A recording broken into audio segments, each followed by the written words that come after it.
ইবলিসও করেছে।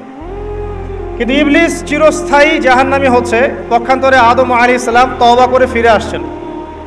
এই তওবা করার কাজটা কিন্তু ইবলিস করে নাই। তাকে যখন জিজ্ঞাসা করা হলো যে তুমি কেন সিজদা করলে না, যাকে আমি আমার দুহাত দিয়ে সৃষ্টি করেছি তাকে কেন সিজদা করলে না, কিসে তোমাকে নিষেধ করলো সিজদা করতে? ইবলিস তখন উল্টা যুক্তি দিয়েছিল যে খলাকতানি মিন নার ওয়া খলাকতাহু মিন তিন, আমাকে সৃষ্টি করেছেন আপনি আগুন দিয়ে আর আদমকে মাটি দিয়ে। ইবলিস নিজের দোষ স্বীকার না করে, তওবা না করে, উল্টা নিজের ভুলটাকে প্রমাণ করতে চাইলো যেটাই সঠিক। ইবলিস কিন্তু সীমা লঙ্ঘন করার কারণে চিরস্থায়ী জাহান্নামী হচ্ছে না, বরং তার ভুলের উপরে অটল থাকার কারণে হচ্ছে, এবং এটাকে সাবিত করতে চাচ্ছে সে, আপনি রং, আমি রাইট, আমি আগুনের তৈরি, আমি কেন মাটির তৈরি আদমকে সিজদা করব। এই কারণে আবা ওয়াস্তাকবার, সে উদ্ধত হলো এবং অহংকার প্রদর্শন করলো। এই দুটো কারণে সে মূলত জাহান্নামে যাচ্ছে। পক্ষান্তরে আদম আলাইহিস সালাম তওবা করেছেন, সাথে সাথে ভুল বুঝতে পেরে বলেছেন রব্বানা যালামনা আনফুসানা ওয়া ইল্লাম তাগফির লানা ওয়া তারহামনা লানাকুনান্না মিনাল খাসিরিন। এই দোয়াটা তিনি পড়েছেন, আল্লাহ পাক তখন তাকে মাফ করে দিয়েছেন। আর এই দোয়াটা শিখিয়েও দিয়েছেন আল্লাহ পাক নিজেই। এই দোয়াটা আল্লাহ নিজেই শিখিয়ে দিয়েছেন, তারপরে তিনি এটা পড়েছিলেন। এখানে আপনি পার্থক্য বুঝতে পারছেন। আদম সন্তান ভুল করবে, এটা স্বভাব তার, আদম সন্তান ভুল করবেই। আল্লাহ পাক বলেছেন যে তোমরা যদি পাপ না করতে তাহলে আল্লাহ পাক অন্য কোনো সম্প্রদায়কে নিয়ে আসতো, যারা পাপ করে তওবা করতো, আল্লাহ ওদেরকে মাফ করে দিত। আল্লাহ পাকের এত দয়া। পক্ষান্তরে ইবলিস কিন্তু এই কাজটা করেনি। এখানে পার্থক্য আমরা বুঝতে পারছি যে আদম সন্তান আদম আলাইহিস সালাম তিনি তওবা করে ফিরে এসেছেন।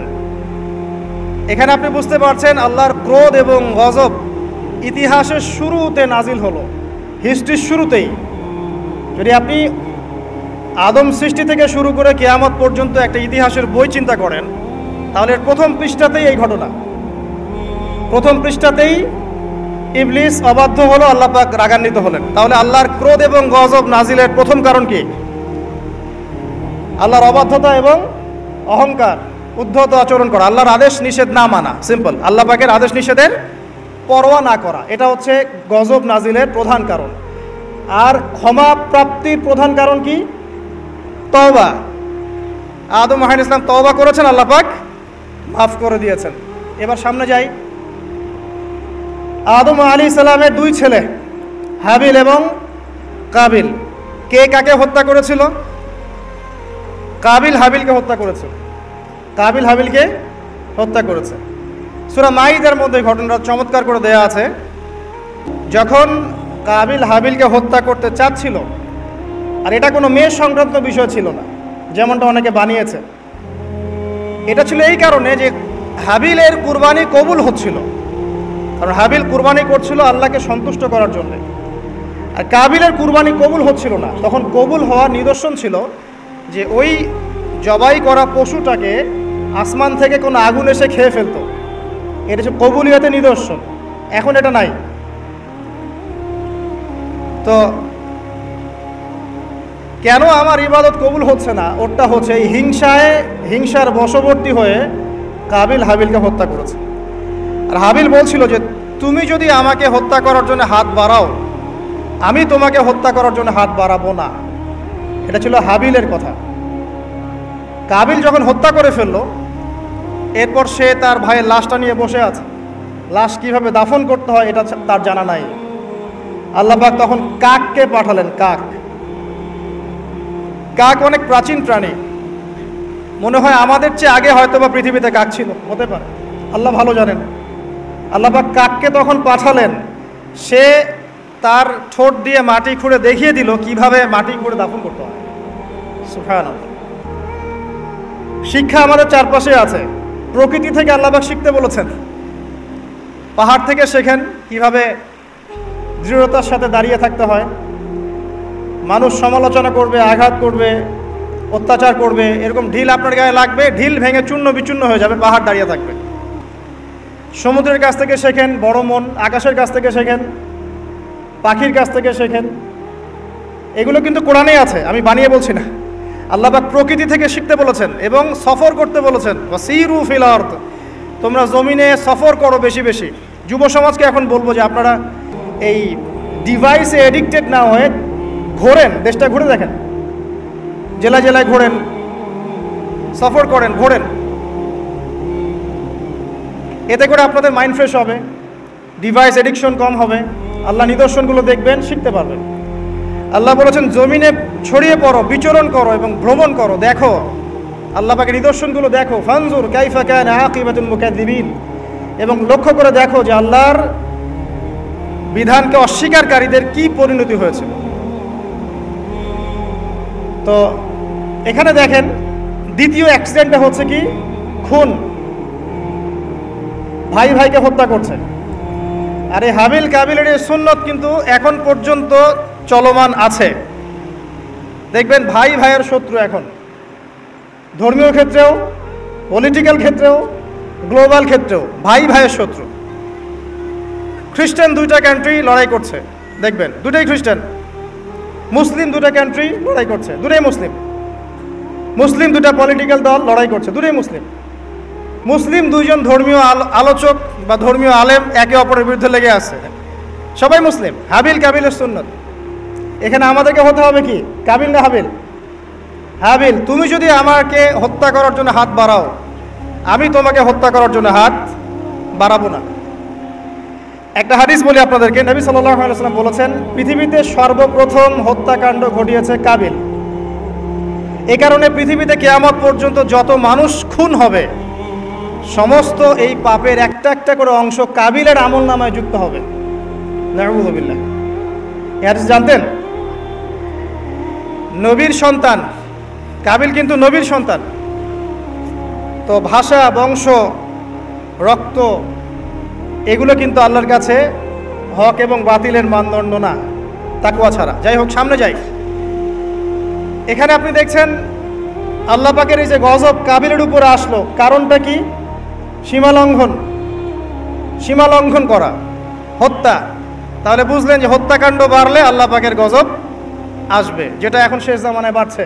নবী করিম সাল্লাল্লাহু আলাইহি ওয়াসাল্লাম বলেছেন শেষ জামানায় যে ব্যক্তি কাউকে হত্যা করবে সে জানবে না আমি কি জন্য হত্যা করছি, আর যাকে হত্যা করা হবে সেও বুঝবে না যে আমাকে কেন হত্যা করবে। এটা কি বুঝতে পারেন? এখন যাকে হত্যা করা হচ্ছে সে জানবে না আমাকে কেন মারা হচ্ছে, আর যে হত্যা করছে সেও আসলে জানে না আমি কি জন্য তাকে মারছি। আর নবী সাল্লাল্লাহু আলাইহি ওয়াসাল্লাম বলেছেন কিয়ামতের অন্যতম বড় সাইন হচ্ছে হারাজ বৃদ্ধি পাবে। হারাজ। সাহাবীরা জিজ্ঞাসা করলেন হারাজ কি ইয়া রাসূলুল্লাহ? তিনি বলেন প্রচুর হত্যাকাণ্ড, প্রচুর হত্যাকাণ্ড। এমনও ইনসিডেন্ট ঘটবে যে সোনার পাহাড়কে নিয়ে মারামারি হবে, যুদ্ধ হবে। যেই সোনার পাহাড় বের হবে ইউফ্রেটিস নদীর ভিতর থেকে, যেখান থেকে কয়দিন আগে একটা শহর বের হয়েছে আর কি। এই কয়দিন আগে দেখবেন ইরাকের ওই নদীর নিচ থেকে একটা শহর বের হয়েছে, যেটা অনেক 3000 বছর আগের শহর এখন বের হয়েছে। আল্লাহ ভালো জানেন, এভাবে হয়তো বা সোনার পাহাড়ও বের হবে, আল্লাহু আলাম। আল্লাহ ভালো জানেন, আমরা জানি না কবে হবে, আমরা জানি না।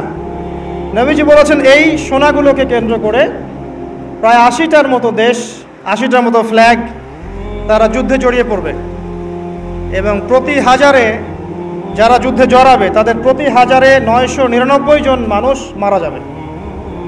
নবীজি মুসলিমদেরকে বলেছেন মুসলিমরা যেন ওই সোনাতে টাচ না করে, ওটা হাত দিয়ে ছুঁয়েও না দেখে, এখান থেকে যেন দূরে থাকে। যাই হোক, সামনে চলেন।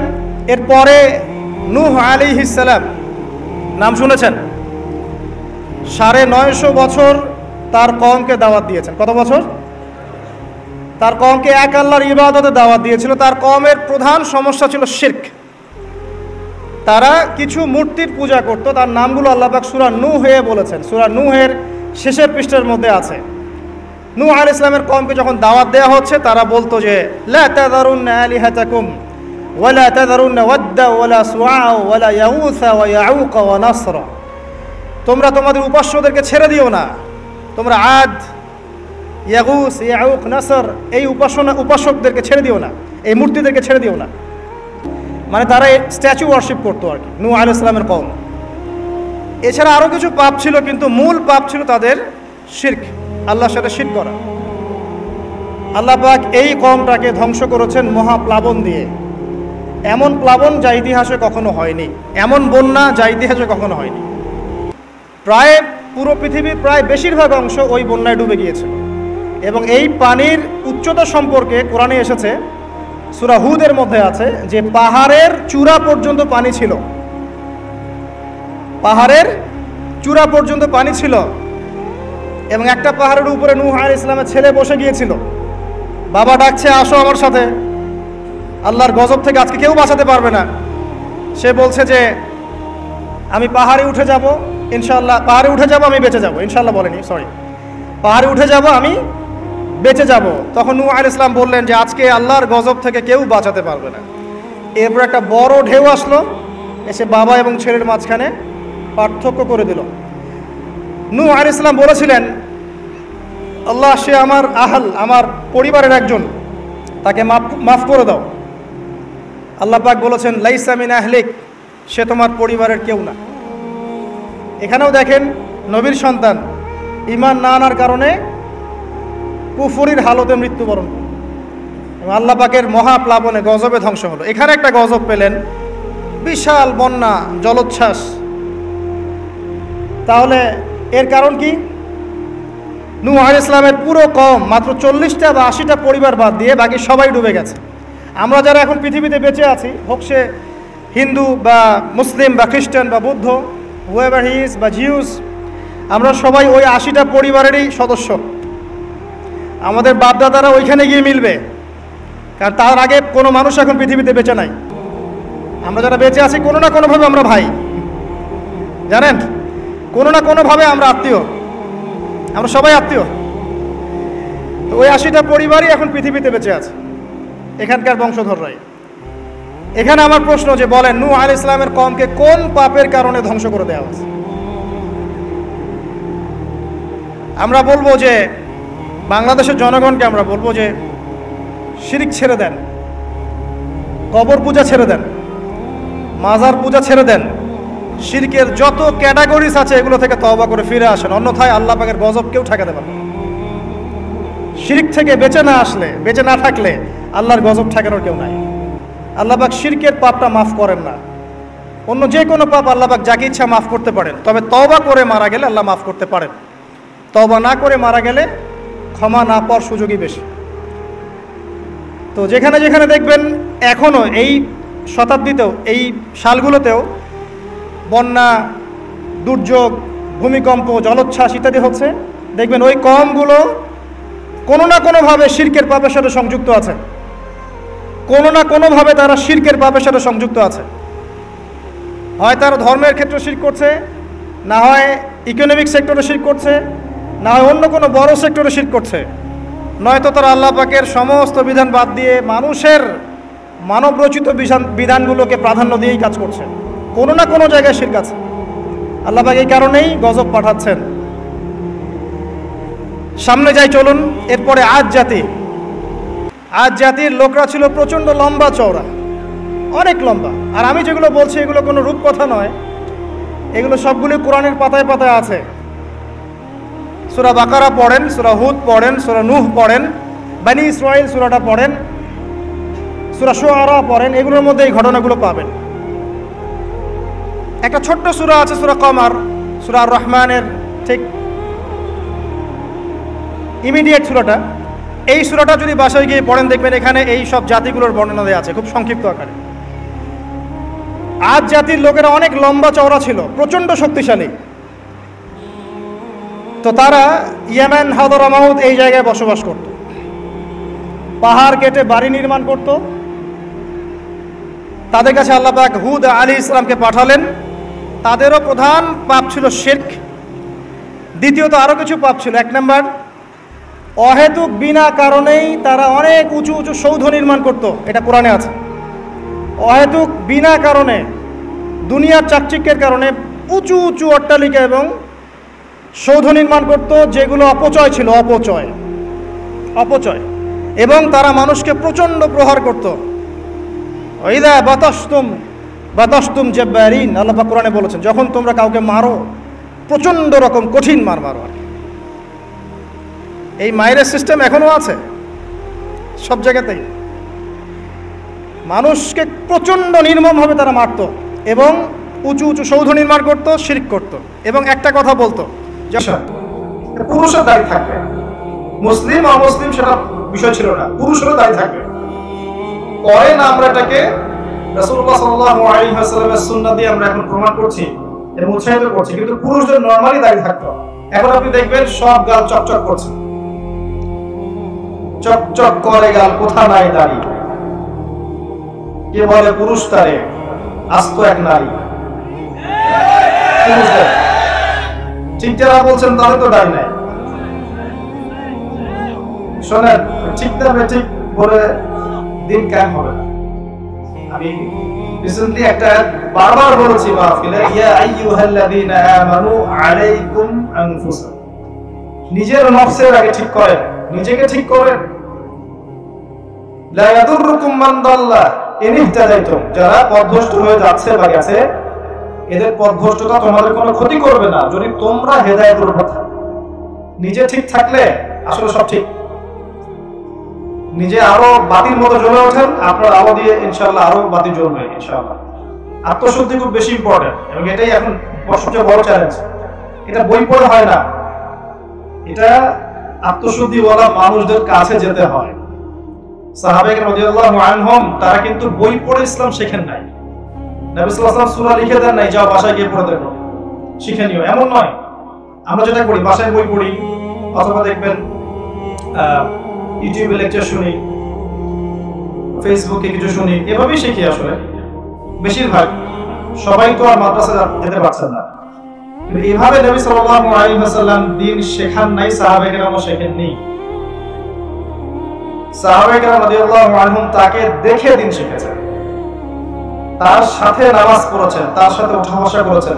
কিভাবে নবীজি কথা বলেন, কিভাবে নবী সাল্লাল্লাহু আলাইহি ওয়াসাল্লাম হাসেন, কিভাবে রাগ হন, রাগ হলে চেহারা কেমন হয়ে যায়, হাসলে মুখটা কেমন হয়, তিনি কিভাবে হাঁটেন, কিভাবে বসেন, কেমন করে দাঁড়ান, রাষ্ট্রপ্রধান কেউ আসলে তিনি কেমন করে কথা বলেন, তিনি কিভাবে ঘোড়সাওয়ার ঘোড়ায় চড়েন, কিভাবে তিনি যুদ্ধ করেন, সবকিছু কিভাবে ইবাদত করেন, কেমন করে তাসবিহাত করেন, কেমন করে তেলাওয়াত করেন, দেখে দেখে শিখেছেন। এবং যখন তারা দেখে শিখেছেন, এমন ভাবে ইনস্টল হয়েছে ভিতরে যে পরবর্তীতে তাদের চেহারা কথাবার্তা নবী সাল্লাল্লাহু আলাইহি ওয়াসাল্লামের মতো মনে হতো। হ্যাঁ, ইমাম হুসাইন রাদিয়াল্লাহু আনহু চেহারা তার নানার মতো ছিল, অনেকটা দেখতে। সাআদ বিন উমাইর তার চেহারা অনেকটা নবী সাল্লাল্লাহু আলাইহি ওয়াসাল্লামের মতো ছিল। আব্দুল্লাহ বিন মাসউদ রাদিয়াল্লাহু আনহু সম্পর্কে বলা হয় যে তার উঠা বসা চলাফেরা কথাবার্তা দেখে মনে হতো যেন তিনি নবী সাল্লাল্লাহু আলাইহি ওয়াসাল্লামকে অনুকরণ করছেন। তাহলে কিভাবে হতো? সুহবত, আত্মশুদ্ধির জন্য সুহবত দরকার। আল্লাহওয়ালা মানুষের কাছে যেতে হবে।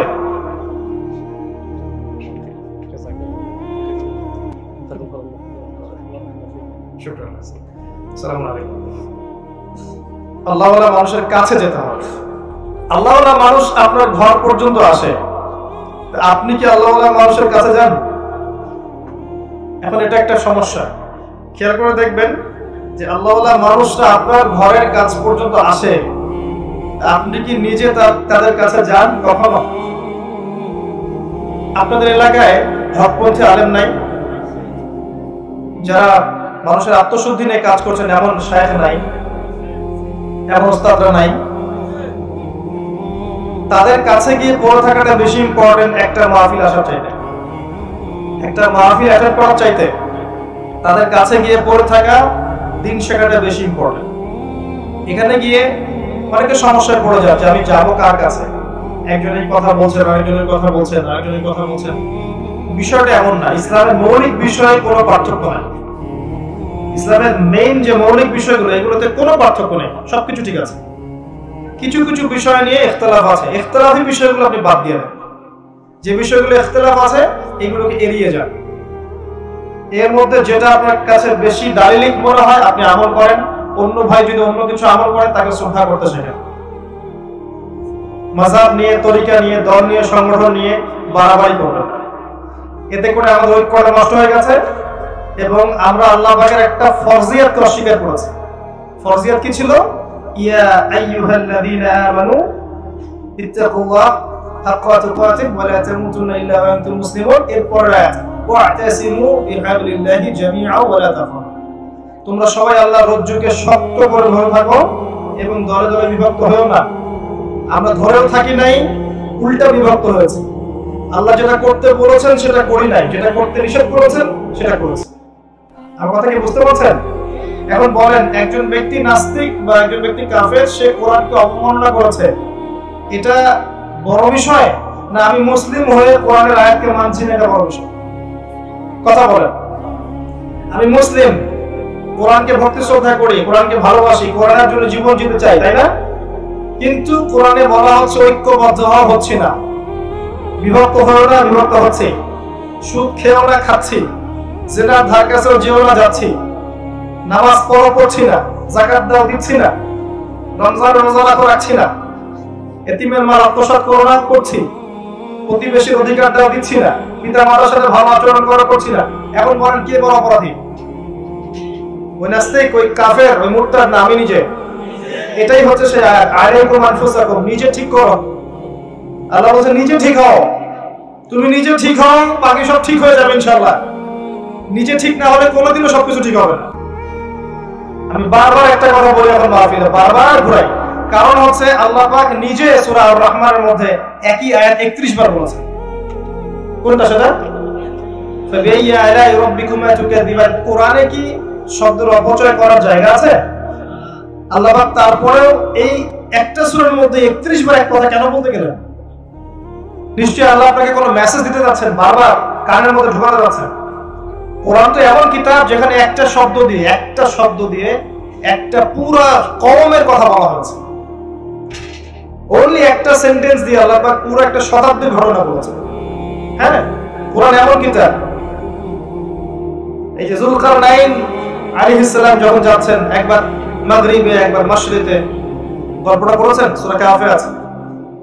যখন তিনি পূর্ব দিকে গেলেন, সেখানে গিয়ে দেখলেন এমন একটা কওম বা সম্প্রদায় যারা জানে না কিভাবে সূর্যের তাপ থেকে রক্ষা করতে হয় নিজেদেরকে, এমন একটা সম্প্রদায়।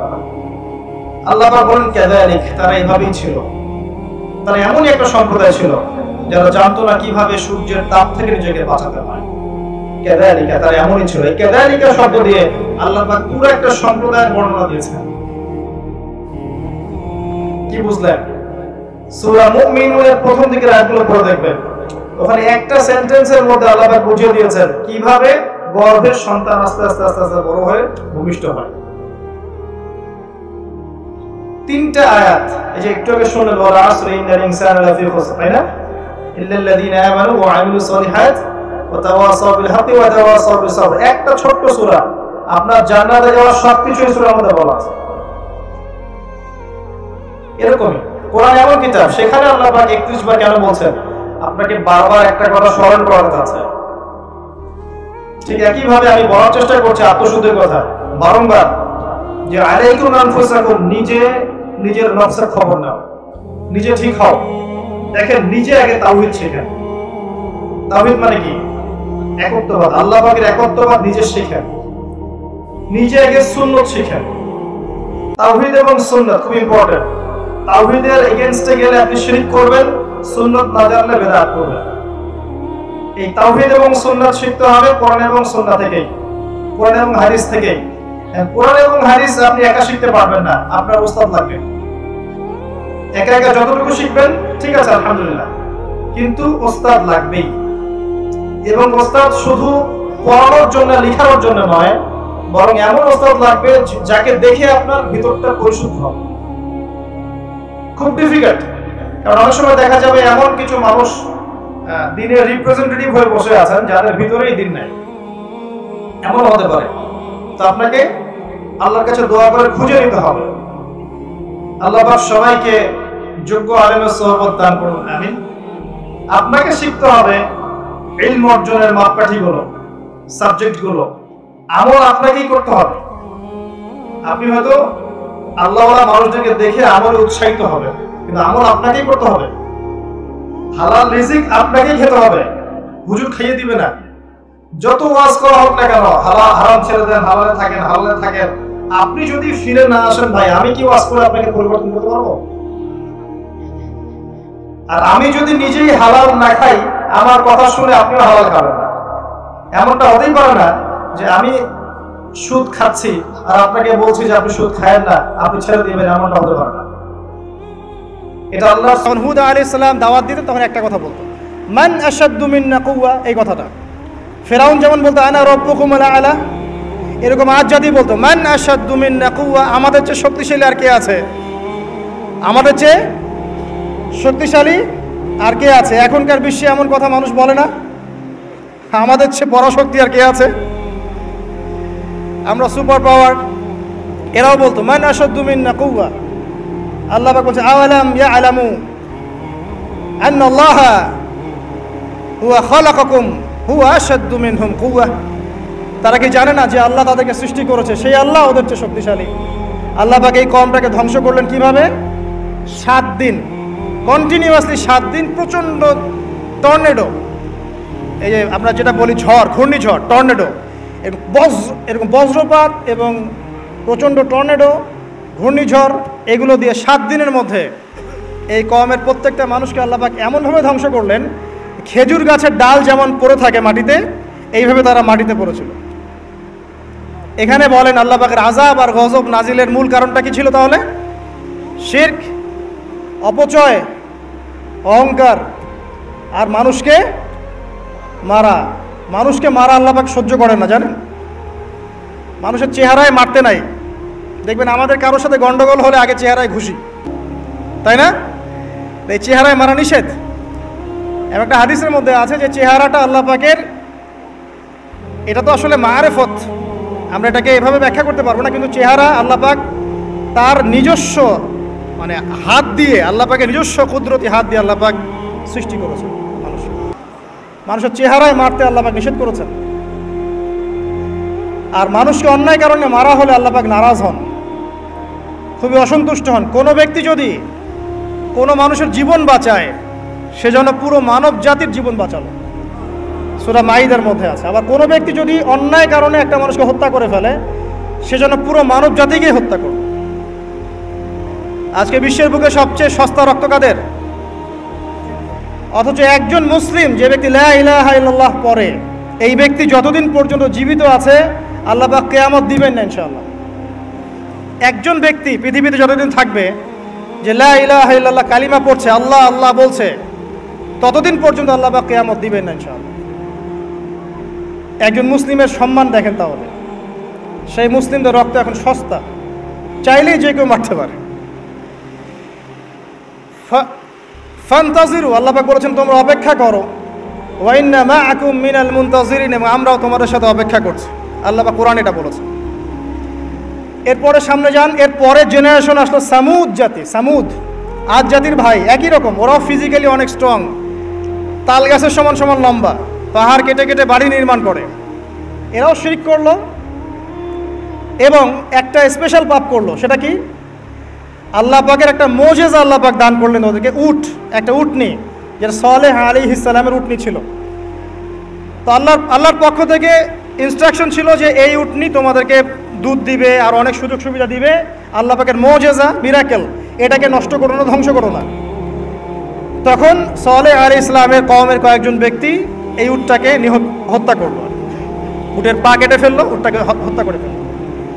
আল্লাহ পাকের নিদর্শনকে অস্বীকার করার কারণে আল্লাহ পাক এদেরকে ধ্বংস করলেন। কিভাবে? বজ্রপাত, বিজলি দিয়ে। এখন দেখেন না, বজ্রপাতে বহু মানুষ মারা যাচ্ছে, এটা নতুন না, কিন্তু এই বজ্রপাতে সামুদ জাতিকে আল্লাহ পাক ধ্বংস করেছে। তাহলে এই বজ্রপাত কি প্রাকৃতিক দুর্যোগ না আল্লাহর গজব? এই যুগের মিডিয়াগুলো তখন থাকলে বলতো যে সামুদ জাতি আজকে প্রাকৃতিক দুর্যোগে ধ্বংস হয়েছে, এবং নূহ আলাইহিস সালামের কওম প্রাকৃতিক একটা বড় বন্যায় ধ্বংস হয়েছে, এবং আজ জাতি ধ্বংস হয়েছে প্রাকৃতিক ঝড়ে। তারা কখনোই বলতো না আল্লাহর পক্ষ থেকে ঝড় এসেছে, আল্লাহর পক্ষ থেকে বজ্রপাত এসেছে, আল্লাহর পক্ষ থেকে প্লাবন এসেছে। বিকজ সব কিছু হয় প্রকৃতি থেকে, এখানে আল্লাহ বলতে কিছু নাই। তো প্রকৃতি কে, তার সংজ্ঞা কি, প্রকৃতি কে নিয়ন্ত্রণ করে, এর কত প্রকার কী কী, এগুলোও শেখান আমাদেরকে। প্রকৃতি কাকে বলে, প্রকৃতি কত প্রকার, প্রকৃতি কী কী, কে একে নিয়ন্ত্রণ করে, সূক্ষ্মভাবে শিরকি আকীদা ঢুকিয়ে দেওয়া হয়েছে, সূক্ষ্মভাবে। যাই হোক, সামুদ জাতি ধ্বংস হলো কিভাবে? এভাবে বজ্রপাতে। আর ইদানিং বজ্রপাত বাড়ছে, এখান থেকে আপনারা বেঁচে থাকতে হলে শিরক থেকে বেঁচে থাকেন। এরপরে চলেন সামনে যাই, আরেকটা জাতি শুআইব আলাইহিস সালামের কওম, তার নাম কওমে মাদিয়ান। কি নাম? মাদিয়ান। আমি তো গল্প বলছি আপনাদেরকে, শুনতে কি খারাপ লাগছে? কোরআন থেকে বলছি শর্ট করে। মাদিয়ান, তো মাদিয়ান কওম, তাদের পাপ ছিল তারা নবীদের সাথে তর্ক করত। যখন শুআইব আলাইহিস সালাম সুন্দর করে নসিহত করতেন এবং শুআইব আলাইহিস সালাম খুব সুন্দর করে কথা বলতে পারতেন, তাকে আল্লাহ পাক বাচন ভঙ্গি দিয়েছিলেন, অত্যন্ত চমৎকার করে কথা বলতে পারতেন, সাজিয়ে গুছিয়ে যুক্তি দিয়ে। তো শুআইব আলাইহিস সালামের সাথে তারা খুব তর্ক করতো, 1 নাম্বার। 2 নাম্বার, শিরক করতো তারা। এবং আর 2টা বড় পাপ ছিল। 1, তারা মাপে কম দিত। কি করতো? এই পাপটা কি চেনা যায় বাংলার মানুষ? মাপে কম দেওয়া পাপ। আচ্ছা, এই পাপে আমাদের চেয়ে এক্সপার্ট কেউ নাই মনে হয় পৃথিবীতে। আমরাই পৃথিবীর সবচেয়ে এক্সপার্ট যারা মাপে কম দিতে পারি। মাপে কম দেওয়া নিয়ে কিছু হাদিস আমি নিয়ে এসেছি, আপনাদেরকে শোনাবো ইনশাল্লাহ পরে। তো মাপে কম দিত এবং একটা কাজ করত, মানুষের সম্পদ অন্যায়ভাবে আত্মসাৎ করত। এই পাপটা চেনা যায়? দাড়ি টুপিওয়ালা মানুষদের কি এই পাপটা চেনা যায়? মানুষের সম্পদ অন্যায়ভাবে আত্মসাৎ করা। অনেক ক্ষেত্রে আমরাও এখানে জড়িত হয়ে গেছি না? আল্লাহ মাফ করুক। তো মানুষের সম্পদ অন্যায়ভাবে তারা আত্মসাৎ করত। এই আয়াতটা 8 বার কোরআনে আছে যে তারা মানুষের সম্পদ অন্যায়ভাবে আত্মসাৎ করত। আল্লাহ পাক এই কওমটাকে ধ্বংস করলেন কিভাবে? সম্ভবত করলেন, প্রথমে বৃষ্টি হচ্ছে না, খুব খরা, বৃষ্টি হয় না খরা। এরপরে হঠাৎ আকাশে মেঘ দেখা গেল, সুন্দর মেঘ, মনে হচ্ছে শীতল বাতাস প্রবাহিত হচ্ছে, বৃষ্টি হবে। সবাই একটা মাঠে সমবেত হলো। হওয়ার পরে আল্লাহ পাক 1 মুহূর্তের মধ্যে ভূমিকম্প দিয়ে দেখে ধ্বংস করলেন।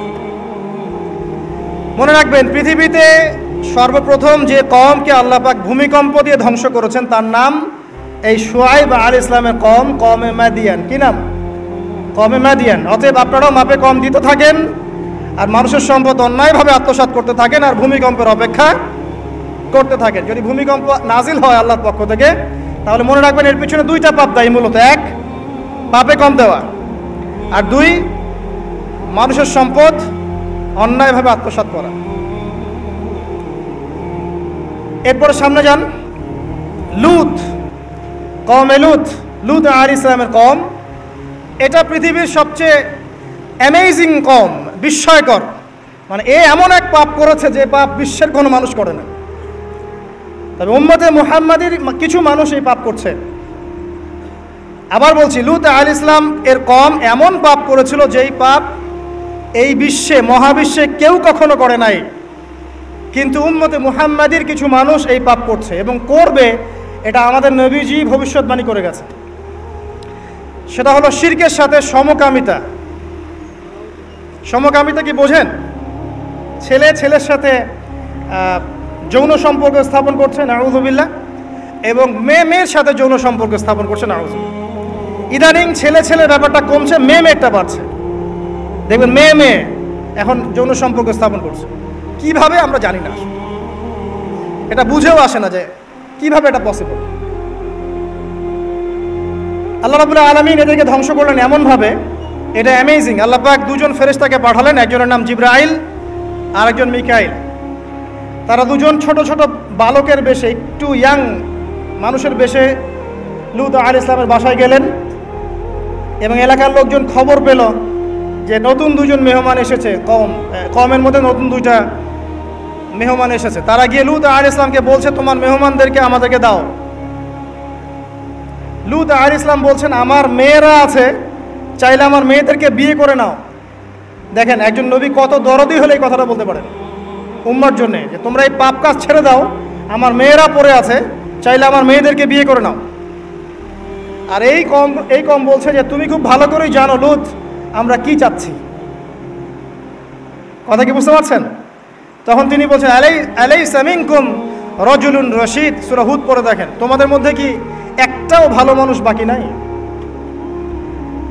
তখন এরা বলছে, তুমি লূত নিজেকে খুব পবিত্র মনে করো? লূত আলাইহিস সালাম সমকামিতায় বিশ্বাসী না, তার পরিবার বিশ্বাসী না, এই কারণে তার পরিবারকে ক্রিটিসাইজ করা হচ্ছে, তুমি কি খুব বেশি পবিত্র মনে করছো আমাদের চাইতে, তাহলে এই কম থেকে তোমরা বের হয়ে যাও।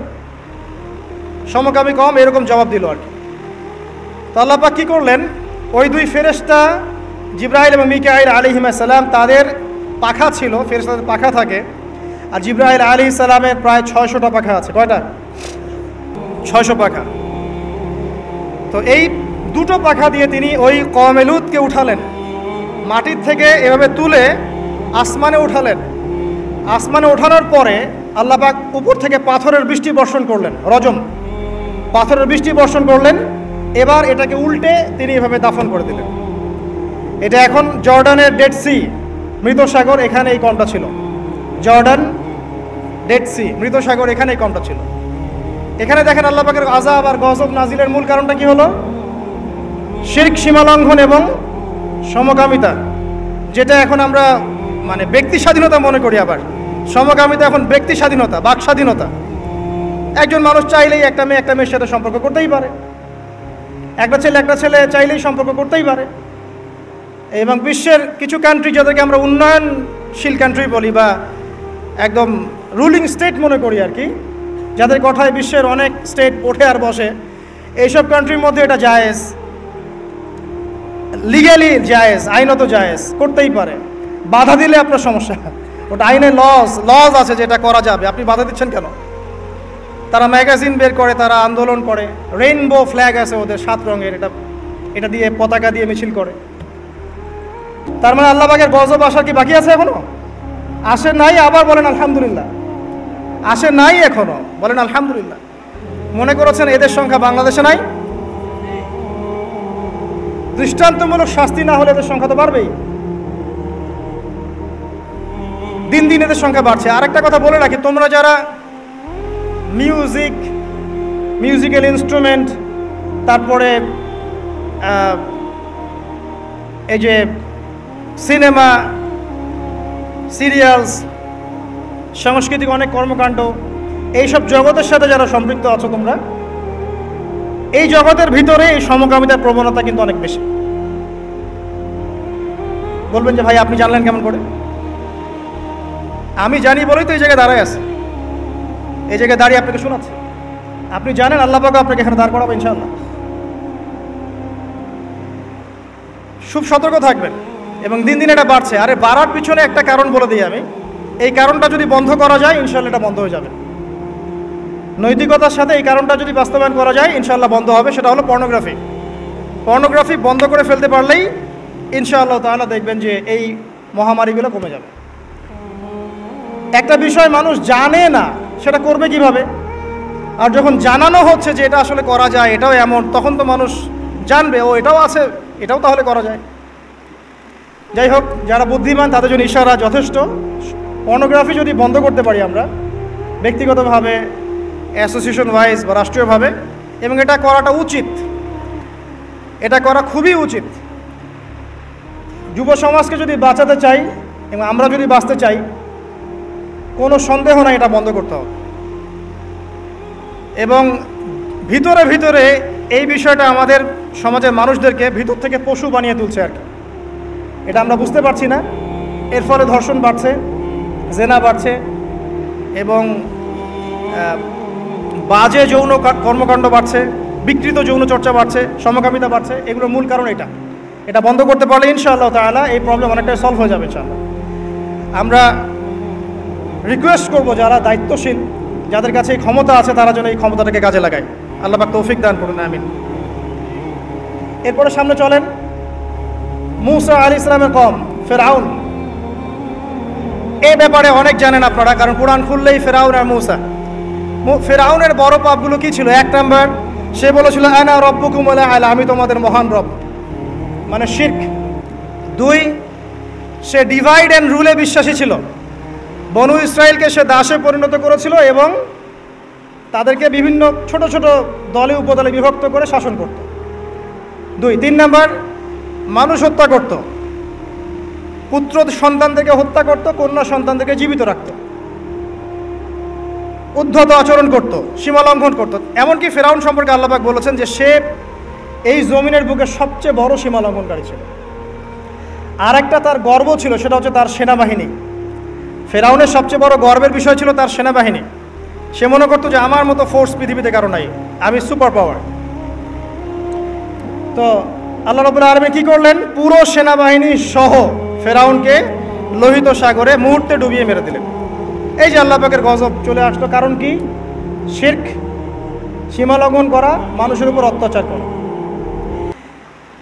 আরও সামনে আসেন ঈসা ইবনে মারইয়াম। তার কওমের কি সমস্যা? তার কওমের কিছু মানুষ তাকে হত্যা করার চেষ্টা করেছিল। আমাদের মধ্যে এক শ্রেণীর মুসলিম আছে যারা মুসলিম, নামধারী মুসলিম আছে যারা বিশ্বাস করে ঈসা ইবনে মারইয়াম মারা গেছেন। সুন্নাত নয়, যারা দিন প্রচার করবে, প্রসার ঘটাবে, প্রতিষ্ঠা করবে, তাদের আত্মশুদ্ধি, পরিশুদ্ধতা প্রথমে। এখন এই কাজগুলো কে করে দেবে আপনাকে? আমি করতে পারবো? কোন আলেম করে দিবে? না আপনাকে করতে হবে? হালাল রিজিকের ব্যবস্থা কাকে করতে হবে? নিজেকে। পরিবার, আপনার পরিবারকে আমি ঠিক করে দিতে পারবো ভিতরে গিয়ে? আপনার পরিবারে নামাজ কায়েম করানোর দায়িত্ব কার? আমার না আপনার? আপনার পরিবারে তালিম করানোর দায়িত্ব কার? আমার না আপনার? আমি আপনাকে উৎসাহিত করতে পারি, দাওয়াত দিতে পারি, এতটুকু। আপনার পরিবারে হারাম রিজিক ঢুকছে না হারাম ঢুকছে, এটা জাস্টিফাই করার দায়িত্ব কার? আপনার না আমার? আপনার পরিবারের মেয়েরা পর্দা করে কিনা, এটা দেখার দায়িত্ব কার? আমার না আপনার? নাকি রাষ্ট্রীয় না সরকারের? আপনার। আপনি যদি, আমার কথা শোনেন, আপনি যদি আপনার পরিবারের ৫ ওয়াক্ত সালাত প্রতিষ্ঠা করান, আপনার পরিবারে হারাম ঢুকতে না দেন, আপনার পরিবারে আপনি তালিম করেন, আপনার পরিবার বর্গকে দ্বীনের শিক্ষা দেন, আগামী প্রজন্মকে আপনি মাশাআল্লাহ কোরআন সুন্নাহর জ্ঞানে জ্ঞানী করেন, পরিবারে পর্দা কায়েম করেন, প্রশাসন, সরকার, রাষ্ট্র কি আপনাকে পিটাবে? আপনাকে জেলে দিবে? আপনাকে কোন রকমের চার্জ করবে? সে কেন নামাজ পড়ছো, কেন পর্দা করছো, করবে?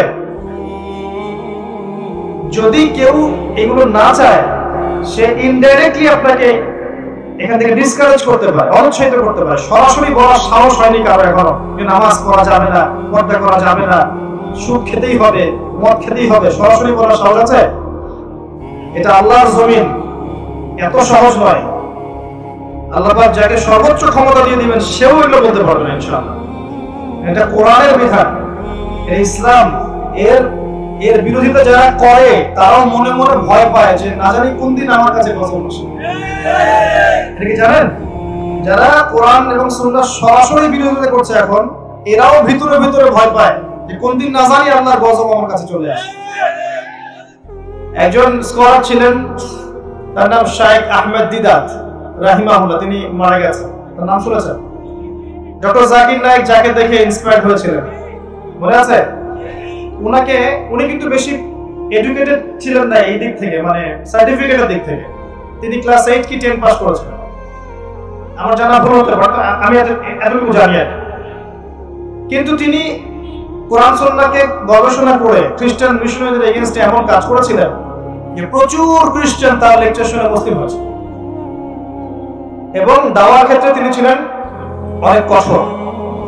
তো তাকে একবার এক নাস্তিক বলেছিল যে আচ্ছা, আপনার সব কথা মেনে নিলাম, কিন্তু যদি মৃত্যুর পর আপনি গিয়ে দেখেন যে আসলে পরকাল বলে কিছুই নাই, তাহলে আপনার তো সব কাজ বৃথা হয়ে যাবে। দুনিয়াতে এত কষ্ট করছেন, কথা বুঝতে পারছেন না? দুনিয়াতে এত কষ্ট করছেন, নামাজ পড়ছেন, রোজা রাখছেন, হারাম খাচ্ছেন না, দুনিয়াকে এনজয় করছেন না, আমরা তো এনজয় করছি। আপনি যদি পরকালে গিয়ে দেখেন পরকাল বলে কিছু নাই, তাহলে কি হবে? তখন উনি বলছেন যে আমি যদি পরকালে গিয়ে দেখি যে পরকাল বলে কিছু নাই, সেটা ওই অবস্থার চেয়ে ভালো হবে তুমি পরকালে গিয়ে দেখলা সত্যি পরকাল বলে কিছু আছে। কথা বোঝেন নাই? মাথার উপর দিয়ে গেছে। একজন নাস্তিক যদি পরকালে গিয়ে দেখে যে সত্যি পরকাল বলে কিছু আছে, কবর আযাব আছে, জাহান্নাম আছে, আল্লাহ শাস্তি আছে, ওর অবস্থার চেয়ে তো এই অবস্থা ভালো যে গিয়ে দেখলাম আসলে কিছু নাই। কথা বুঝতে পারেন? তো মূল জায়গায় আসেন ভাই। নিজে যদি আমরা ঠিক না হই, নিজেদের ব্যক্তি জীবন, পরিবার জীবন, অর্থনৈতিক জীবন ভালো করে না সাজাতে পারি এবং ওলামায়ে কেরামের সোহবতে এসে সঠিকটা নির্দেশনা না নিয়ে চলি, তাহলে আসলে আইওয়াশ করে শোডাউন করে বা স্লোগান দিয়ে একদিনের কোনো জলসা করে আসলে দীর্ঘস্থায়ী কোনো ফায়দা হবে না, এটাই বাস্তবতা। এখন এই জিনিসগুলো যে প্রচেষ্টাগুলো তখনই সার্থক হবে যখন আমরা এগুলো থেকে বেনিফিট হতে পারবো, উপকৃত হতে পারবো। আজকের মাহফিলে ওয়াদা করতে পারেন যাদের দাড়ি নাই দাড়ি রাখবেন, রাখবেন। আগামী রমজান আসার আগেই মুখ ভর্তি দাড়ি দেখতে চাই, পড়া যাবে ইনশাআল্লাহ? দাড়ি রাখলে খারাপ লাগে দেখতে? দাড়ি না রাখলে কি আপনাকে স্মার্ট লাগে মনে করছেন? দাড়ি না রাখলে আপনাকে কাপুরুষের মতো লাগে, আপনি জানেন এটা? না রাখলে আপনাকে কাপুরুষের মতো লাগে। আগেকার যত সিংহ পুরুষ ছিল সবার গাল ভর্তি দাড়ি ছিল। আমরা তো আফসোস করি যে আমাদের গাল ভর্তি দাড়ি হয়নি কেন। আর আল্লাহ আপনাকে এত সুন্দর গাল ভর্তি দাড়ি দিয়েছেন, আপনি ক্লিন শেভ করে রাখছেন। আপনি আফসোস করছেন যে আল্লাহ এদিকে দাড়ি দেয়নি কেন। আর আপনাকে আল্লাহ দিয়েছেন, আপনি প্রতি সপ্তাহে সপ্তাহে ক্লিন শেভ করেছেন। এটাও যেমন হারাম যে ভাই শেভ করে দিচ্ছে তার রিজিকটাও হারাম। খুব ডিফিকাল্ট, হালাল রিজিক খুব ডিফিকাল্ট। ওদিকে আমি পরে আসছি। আজকে ওয়াদা করতে পারেন আগামী রমজান আসার আগেই আল কোরআন বিশুদ্ধ করে তেলাওয়াত করা শিখবেন, পারবেন? কারা কারা করতে পারেন হাত তোলেন। কোরআন তেলাওয়াত করতে পারেন কারা কারা? মাশাআল্লাহ মাশাআল্লাহ, অনেকেই পারেন। এবার বলেন কোরআনের এক পারা মুখস্থ আছে কার কার? এই রমজানে এক পারাটা মুখস্থ করবেন, 30তম পারা। কয় নাম্বার? আম্মা ইয়াতাসাআলুন সূরা থেকে নিয়ে এই যে মিনাল জিন্নাতি ওয়ান নাস পর্যন্ত, এখানে প্রায় 37টা সূরা আছে। এই রমজানের মধ্যে মুখস্থ চাই, পারা যাবে? জোরে বলেন, পারা যাবে? ত্রিকোণমিতি অঙ্ক করেছেন, পরিমিতি করেছেন, ফিজিক্সের এই যে ভেক্টর এগুলো অঙ্ক করেছেন? করেন নাই? কেমিস্ট্রির পর্যায় সারণী মুখস্থ আছে? বলতে পারবেন শুরু থেকে? Hydrogen, helium, lithium, beryllium, boron, carbon, nitrogen, oxygen, chlorine, neon বলতে পারবেন? মুখস্থ আছে? এটাও মুখস্থ নাই, পাস করেন কেমন করে? অনলাইনে পরীক্ষা দিয়ে দেখে দেখে। কেমিস্ট্রি মুখস্থ আছে, বায়োলজির কঠিন কঠিন টার্মগুলো মুখস্থ নাই, বৈজ্ঞানিক নাম এগুলো পড়েন না? আচ্ছা, মেডিকেলে যারা পড়েন, মেডিকেল ছাত্র যারা, এক একটা যে সংজ্ঞা, রোগের যে সংজ্ঞা এবং ডেসক্রিপশন গুলো আছে এগুলো মুখস্থ করছেন না? এক একটা করতেই তো লাভ ভেঙে যায়। ইকোনমিক্স মাস্টার্স অনার্স করেছেন কেউ আছেন? এখানে নাই। কঠিন সাবজেক্ট পড়তে পারে নাই। আচ্ছা, বাংলা সাহিত্য পড়ছেন না? উপন্যাস, এই যে বঙ্কিমচন্দ্র, রবীন্দ্রনাথ, শরৎচন্দ্র, এটা পড়ছেন না? অ্যাটলিস্ট হুমায়ুন আহমেদের তো বই পড়েছেন, পড়ছেন না? হিমু পড়েছেন? হিমু নাম শুনেছেন? হিমু নাম তো শুনেছেন। এই যে বিসিএস কোচিং যারা করেন বা চাকরির জন্য যারা কোচিং করছেন, নতুন বিশ্ব, সাম্প্রতিক বিশ্ব বইগুলো পড়ছেন না? একটা পারা মুখস্থ করা যাবে না, সম্ভব না। আল্লাহ পাক ওই ঘেলু দেননি আমাদেরকে।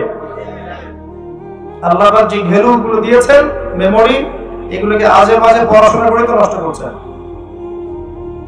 পড়াশোনার উদ্দেশ্য কি আমাকে বলেন? জ্ঞান অর্জনের উদ্দেশ্য কি? পেট, মানে জ্ঞান অর্জন করব, চাকরি করব, খাবো, এটাই উদ্দেশ্য? কি জন্য জ্ঞান অর্জন করি আমরা? আমরা জ্ঞান অর্জন করব কেন? যাতে ভালো মানুষ হই, তো ভালো মানুষ হই, মনুষ্যত্বের বিকাশ ঘটে, সুনাগরিক হই, জনগণকে ভালো কিছু দেই, জাতিকে ভালো কিছু দেই, এটাই তো চাই। এর মাঝখানে আমরা আমাদের যোগ্যতা অনুযায়ী বিভিন্ন জব সেক্টরে যাব, ভালো ইনকাম করব, পরিবারকে খাওয়াবো, এটাই তো। এবং এই ইনকাম দিয়ে আমরা নিজেরা সুস্থ থাকবো, আল্লাহ ইবাদতের শক্তি পাবো, আল্লাহ ইবাদত করবো, তখন এটা ইবাদত হয়ে যাবে, এই তো। জ্ঞান অর্জনের মূল উদ্দেশ্য হচ্ছে আল্লাহকে চেনা। যে জ্ঞান আমাকে আল্লাহর কাছাকাছি নিতে পারে না সেটাকে আদৌ জ্ঞান? যে জ্ঞান অর্জনটা আপনাকে আল্লাহ থেকে দূরে সরাচ্ছে, এটাকে আসলে জ্ঞান? তো এই যে কঠিন কঠিন সাবজেক্টগুলো পড়েছেন, মাশাআল্লাহ, যারা ইংরেজিতে অনার্স মাস্টার্স করেছেন ওর তো কথাই নাই। তো এত কিছু করতে পারলাম জীবনে, কোরআন বিশুদ্ধ করে তেলাওয়াত করতে শিখলাম না, একটা পারা মুখস্থ নাই, এটা কি মানা যাবে? আল্লাহ পাক ছেড়ে দিবেন এমনি এমনি? আল্লাহ পাক কি এমনি ছেড়ে দিবেন? আপনাকে আমি দেখাচ্ছি আল্লাহ পাক কি করবেন। যদি ব্যক্তি ভালো হয়, মওতের সময় এমন ফেরেশতা আসবে যাদেরকে দেখেই সে জান্নাতে যেতে চাইবে, দুনিয়ার মায়া চলে যাবে, তাড়াতাড়ি আমাকে নিয়ে চলো, তারা এই কথা বলতে থাকবে। যদি ব্যক্তি ফাসিক, জালেম, কাফের, মুশরিক, মুনাফিক হয়, তার রূহটা কবজ করার যে কষ্ট, এই কষ্ট 1000 বছরেও কমবে না। তাকে নিয়ে যাওয়া হবে, বলবে আমাকে কোথায় নিচ্ছ, শোয়ানো হবে, 3টা প্রশ্ন, মান রব্বুক, লা আদরি, জানি না, কবরের চাপা। মা দীনুক, জানি না, লা আদরি, কবরের চাপা। মান নবিয়ুক, মান হাযা রাজুল বুইসা ফীকুম, জানি না, কবরের চাপা, লা আদরি। এটা কাদের অবস্থা? যারা ফাসিক, যারা কাফের, যারা মুশরিক, যারা মুনাফিক, যারা আমাদের মতো গরু খাওয়া মুসলিম। গরু খাওয়া মুসলিম বোঝেন? জুমার দিন আসবে, ঈদের দিন আসবে, রমজানে তারাবির নামাজে আসবে, 5 ওয়াক্ত নামাজে না, তারাবির নামাজে। রমজানে 5 ওয়াক্ত নামাজে না, রমজানে তারাবির নামাজ। প্রোটেস্ট্যান্ট উমরা করবে, বছর বছর হজ করবে, কিন্তু দেখবেন 5 ওয়াক্ত নামাজ নাই, হালাল রিজিক নাই, দিনের কোনো ফিকির নাই, দিনের জ্ঞান অর্জনের কোনো ফিকির নাই, দিনের প্রচার প্রসারের কোনো ফিকির নাই, পরিবার ইসলাম নাই, অর্থনৈতিক ইসলাম নাই। প্রোটেস্ট্যান্ট মার্কা মুসলিম মানে সুবিধাবাদী মুসলিম। 3টা চাপা, এরপরেও অবস্থা খারাপ। যখন পাওয়া গেল না উত্তর, তখন কবর হবে জাহান্নামের টুকরা। কিয়ামতের মাঠে যখন উঠবে, আল্লাহ পাক আরো 5টা প্রশ্ন করবে। কয়টা প্রশ্ন? আরো 5টা। একটা, প্রথমটা হচ্ছে তোমার সারা জীবন কোন কাজে ব্যয় করেছো বলো। তোমার সারা জীবন তুমি কোন কাজে ব্যয় করেছো বলো, 1 নাম্বার। 2 নাম্বার, তোমার যৌবন কাল কোন কাজে ব্যয় করেছো। 3 নাম্বার, কোন পথে অর্থ উপার্জন করেছো। 4 নাম্বার, কোন পথে অর্থ খরচ করেছো। 5 নাম্বার, ইলম অনুযায়ী আমল করেছো কিনা। আল্লাহ পাক এমনি